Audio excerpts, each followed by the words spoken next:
Hello guys, dito na naman tayo. So this time, I have an old, meron akong lumang video about using FLDG without using an interface. So today I had a chance to try, especially sa mga nag-uumpisa lang at wala pa silang interface.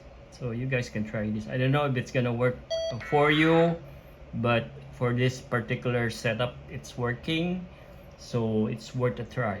Di ba? Alam mo, wala, so try nyo lang. So what I'm gonna put here, I have my tablet with Vara FM running, and then I have my HT. So here at home I have a gateway. So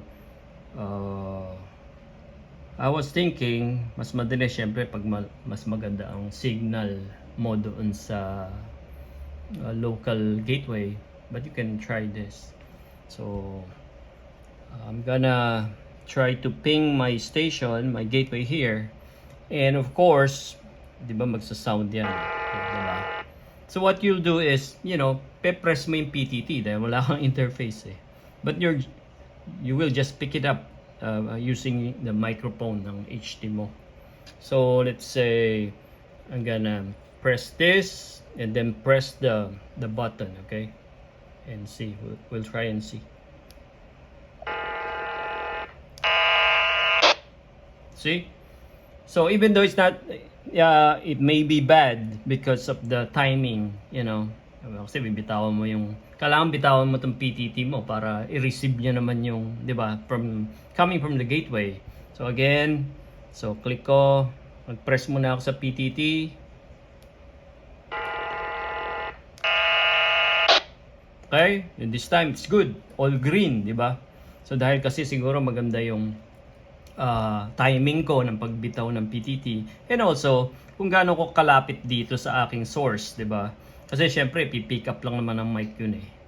So shout out kay Mio. Si Mio kasi wala pa eh. So I think he'll be able to try this out. And of course, all of you should try it and see, para makita natin yung ating experiment. Again, so HT without an interface. I guess we can, if this is gonna work for most of us, syempre kung in an emergency you can try it, diba? So click on the PTT, transmit. Ayun, maganda. Dapat pala mas mabilis ang bitaw ko dahil this time kita mo maganda ang return. So okay, that's it guys. Try it out. And if you have questions, just let me know. Simple as, pressing the PTT dahil wala kayong interface. But make sure maganda naman yung sound coming from sa inyong computer, di ba? Siyempre yun ang pipick upin eh. And also, baka maingay yung location. So probably kailangan medyo malapit pa dun sa source. Okay, that's it. One last time. Okay, one last time. I'm gonna press the PTT here. Then this. Okay, not bad. Okay, bye-bye.